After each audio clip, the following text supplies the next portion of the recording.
on Invention, a flying machine lighter than air, and cotton fields in different colors. If you can grow the color, why ever dye that color? Dye colors you can't grow. These and more stories next on Invention.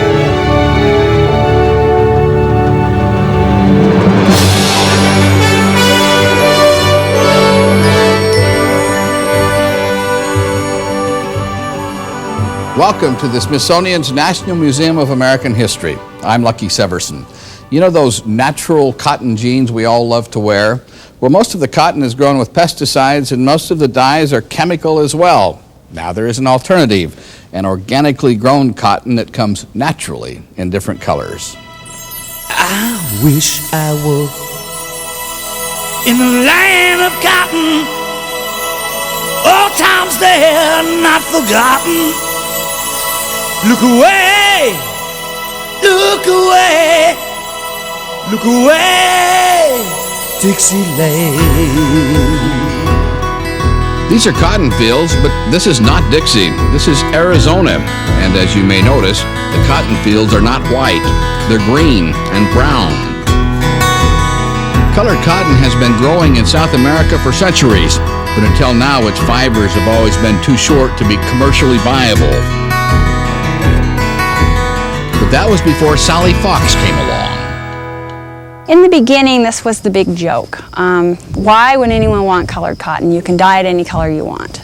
The cotton's too short. You can't machine spin it. Nobody wants to grow it. So these were all these myths that I had to get past. Sally Fox was an entomologist working for a cotton breeder when she caught her first glimpse of colored cotton.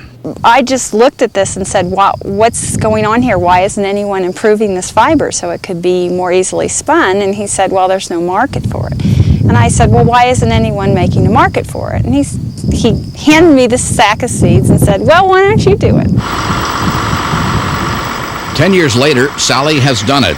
Her company, Foxfibre, produces colored cotton in shades of brown and green, and she's found a market for her product.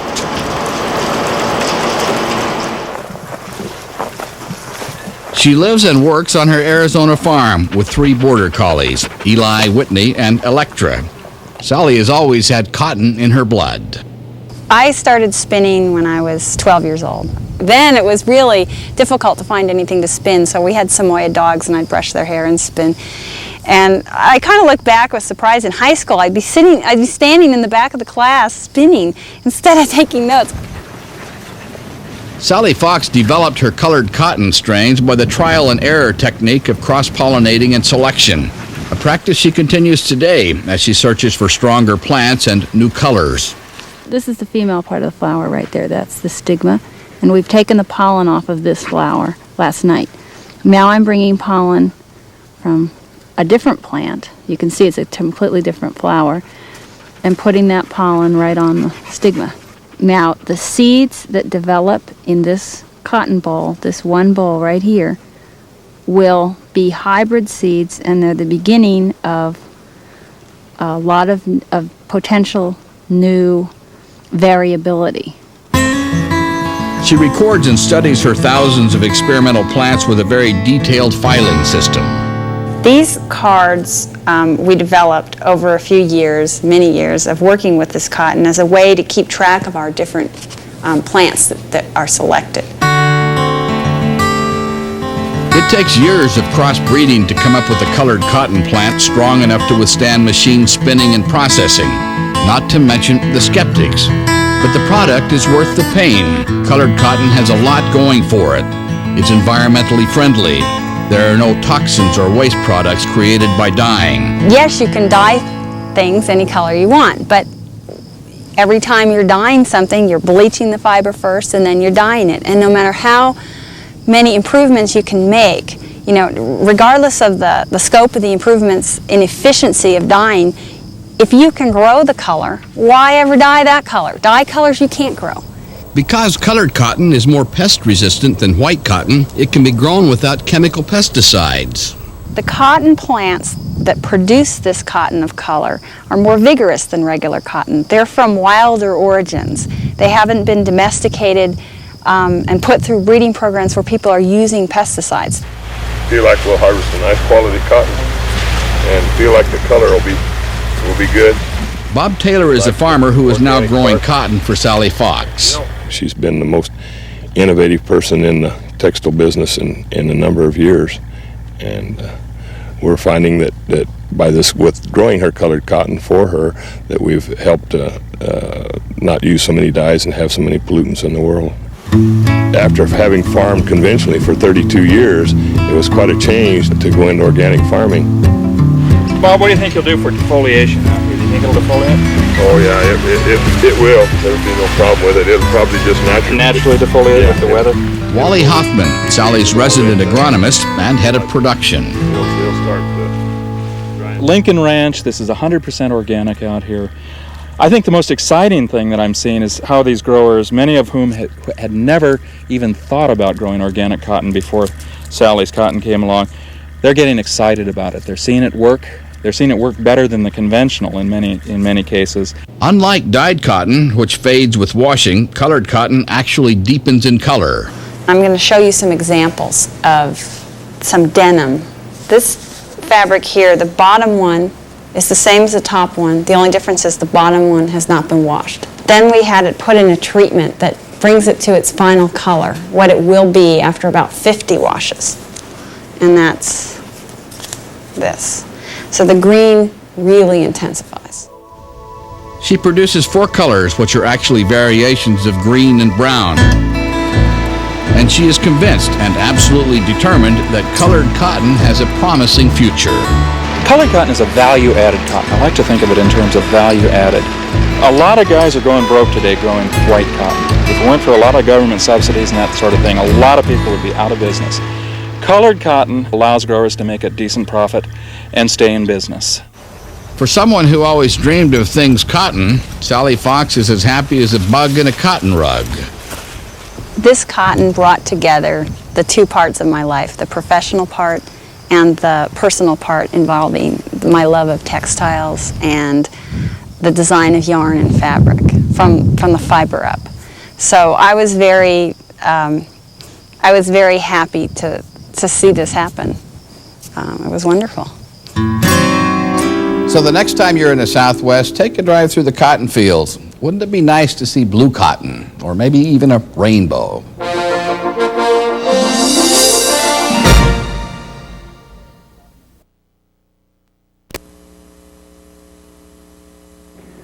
Thomas Edison's career represents a multitude of interests and ideas. Here in his machine shop, he said he could build anything from a lady's watch to a locomotive. Well, Edison pursued countless projects at once, but sometimes a scientist branches off from one path only to realize that what she thought was a small detour has taken on a life of its own. This is a story about a hobby and a handful of seeds that led entomologist Sally Fox in a new direction. She's not exactly like Jack and the Beanstalk, but Sally Fox put these seeds in the ground and cultivated a brand new area of the textile industry that grew and grew. Fox began her journey unexpectedly.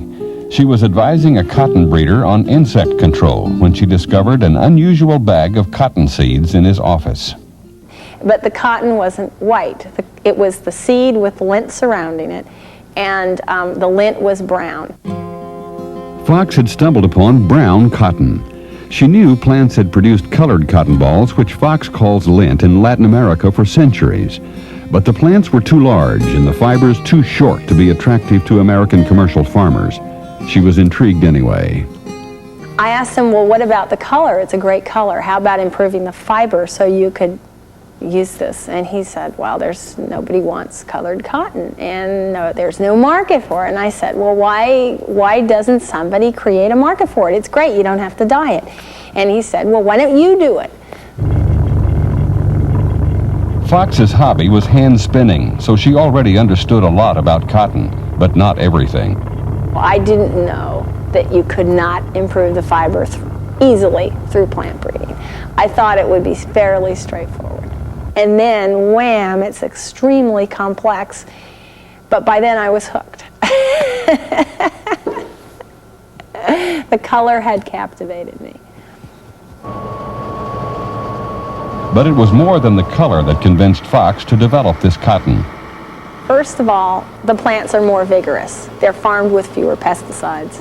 The next benefit is you don't have to bleach it or dye it, and dyes produce toxic waste. I am very focused environmentally, and so if something is good for the environment and it's beautiful, I'm really enthused about it.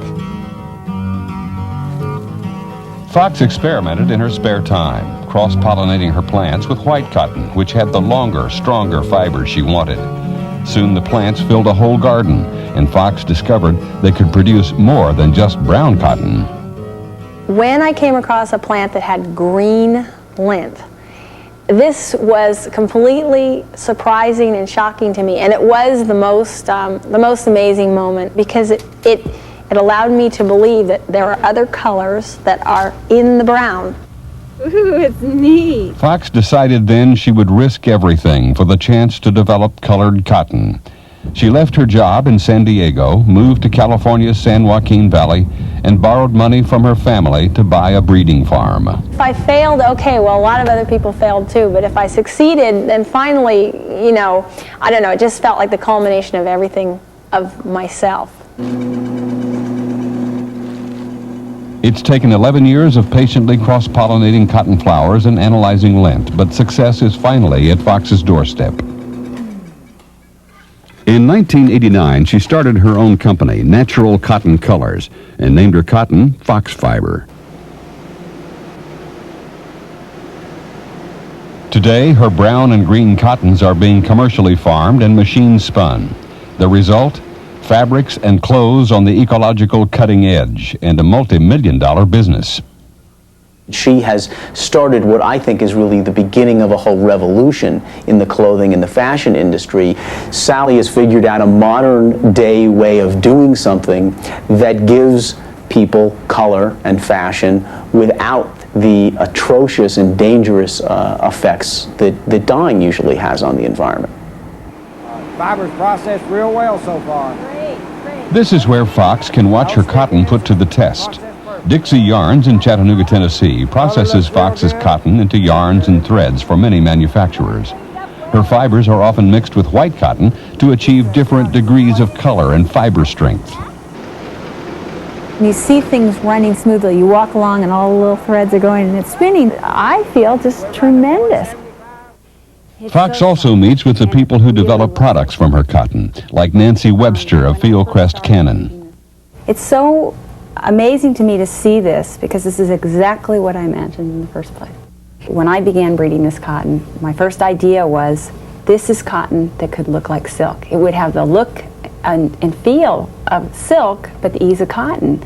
It's real interesting to see that it has the hand, the softness, but it has a sheen that's really characteristic of silk also. Other companies like Esprit, Levi's, LL Bean, and Land's End are gradually introducing Foxfibre products too. Where the public can find them, items like this $39 sweater are selling well. The Foxfibre really has something of appeal to seventh generation's customer base, and it's made those clothing items perform better than the other items in the catalog. Still, there are marketing obstacles. Consumers have to be educated about colored cotton's environmental benefits. But if those benefits are stressed too much, sales of products made with dyed cotton could suffer in comparison. The consumer says, well, okay, you know, you've solved the problem here and that's nice, but what about all the rest of the things that you sell? Change is evolutionary. It comes one step at a time, and it takes manufacturers finding that one product like Foxfibre and saying, okay, this is going to be our first step. Although Sally Fox is fast becoming an insider in the world of fashion, she's still an outsider in the world of agriculture. For some reason, the cotton industry as a whole, and in particular locally here in California, just became extremely sensitized to my cotton in a negative way. California cotton farmers worry that the colored cotton on Fox's breeding farm might contaminate their white cotton fields. She recently decided to move to Arizona to avoid further conflicts. But none of that stops Fox from looking ahead. She's found even more colors in her cotton and is developing oranges, a brick red, and dark gray too. There's a tremendous amount of work that you have to do to get your idea to come to life. But you're not going to do that work if you don't have the idea. If you don't have that inspiration, that love. Fox has populated her farm with more than cotton. Her geese and dogs are as important to her as the plants. The kind of wildlife and nature that interests me are the sorts of domesticated animals and domesticated plants. But I consider them a really important part of nature. It's where people and life have really strongly interacted with each other. Sally Fox's science led her from bugs to brown cotton to big business, and she's not afraid to take her ideas straight to the top. I sent Bill Clinton and Al Gore a Levi jacket out of my cotton, and I received thank you notes from them. It was really exciting. Al Gore wrote in his note that my business represented the kinds of businesses he felt are of the future, ones that bridge the environment and the economy. You know, this is exactly what he believes in, and it's certainly what I believe in. And I'm so proud to have this letter, so I'm going to frame it and put it in my new office when I move to Arizona.